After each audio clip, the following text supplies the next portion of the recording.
Hello दोस्तों, मैं नेहा निगम स्वागत करती हूँ आप सभी का अपने यूट्यूब चैनल निगम एजुकेशन पॉइंट में। तो दोस्तों, कल हम लोगों ने भर्तृहरि के जीवन परिचय के बारे में जाना था और भर्तृहरि के रचनाओं के बारे में जाना था कि उनकी कितनी रचनाएं हैं। और उसी में से एक नीति शतकम है जिनका अध्ययन हमें करना है, जो हमारे टीजीटी के सिलेबस में भी है। तो चलिए हम लोग शुरू करते हैं।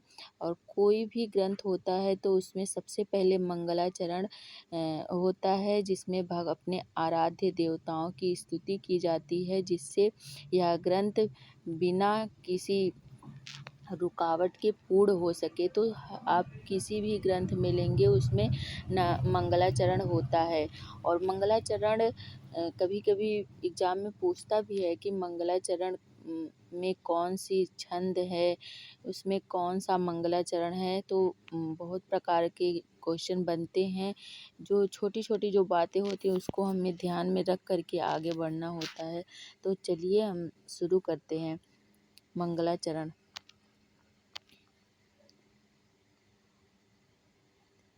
दिक्कालादि अवच्छिन्न अनंत चिन्मात्र मूर्तये स्वानुभूतेकमानाय नमः शांताय तेजसे।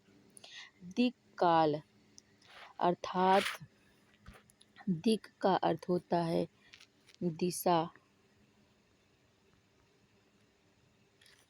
काल का अर्थ होता है समय,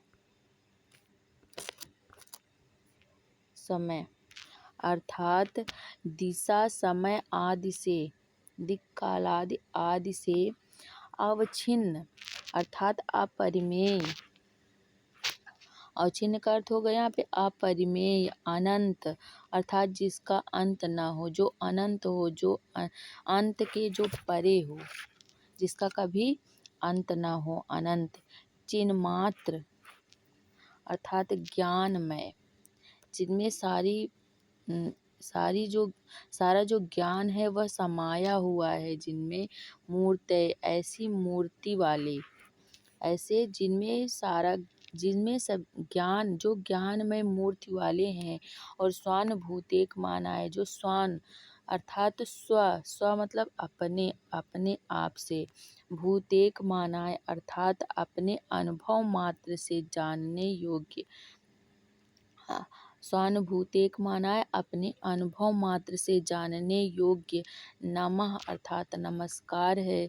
शांताय तेजसे अर्थात ऐसे शांत और ज्योति स्वरूप, ऐसे शांत और ज्योति स्वरूप कौन है? परब्रह्म अर्थात परब्रह्म को मेरा नमस्कार है। एक बार फिर से देखिएगा।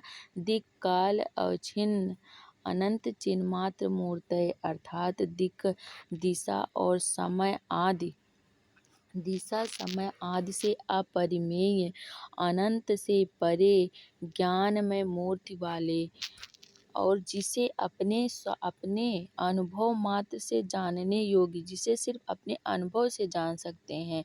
जो जो जो हमारे सामने प्रत्यक्ष रूप से जो दिखाई नहीं देता है वह अप्रत्यक्ष रूप से होता है, अर्थात उसे हम अपने अनुभव मात्र से ही जान सकते हैं कि यहाँ पे परब्रह्म है।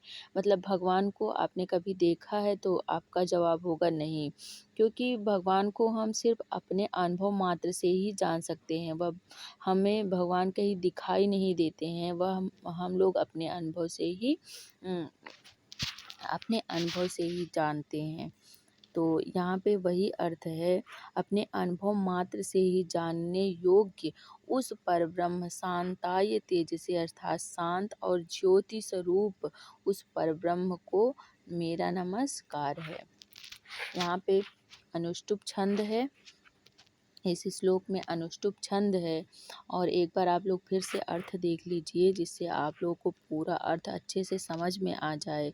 तो दिशा समय आदि से अपरिमेय, अंत से परे अर्थात अनंत, ज्ञानमय मूर्ति वाले, अनंत चिन्मात्र मूर्तये अर्थात ज्ञानमय मूर्ति वाले, जिसे सिर्फ अपने स्वानुभूतेक माना है अर्थात अपने अनुभव मात्र से ही जानने योग्य, ऐसे शांत और ज्योति स्वरूप परब्रह्म को मेरा नमस्कार है। तो यहाँ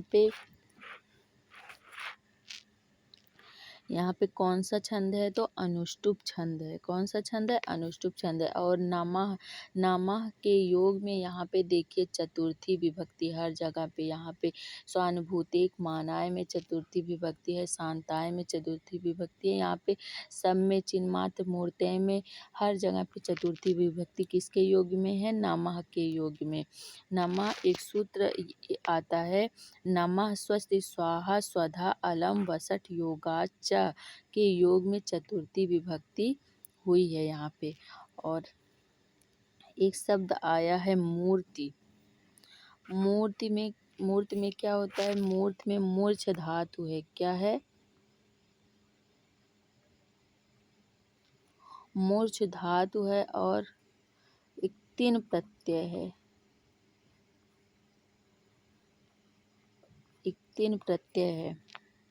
मूर्छ धातु और एक तीन प्रत्यय से क्या बना है? मूर्ति। और शांत शब्द आया है, शांत। ये शांताय है ना, ये शांत शब्द से बना है। सम और अक्तः प्रत्यय है इसमें। क्या है? सम और अक्तः प्रत्यय है इसमें। इससे बना है शांत। और इस श्लोक में अनुष्टुप छंद है।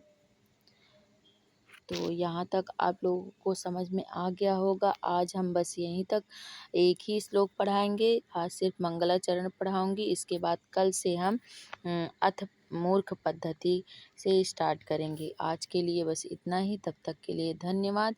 और मेरे वीडियो को आप लोग लाइक कर दीजिएगा, चैनल को सब्सक्राइब कर दीजिएगा और बेल आइकन को ज़रूर दबाइएगा, जिससे मेरी आने वाली हर वीडियो आप तक पहुंच सके और आप उसका आनंद ले सके, लाभ उठा सके, जिससे आपको आपकी तैयारी को बेहतर बनाने में ये काम आए। तो आज के लिए बस इतना ही। तब तक के लिए धन्यवाद।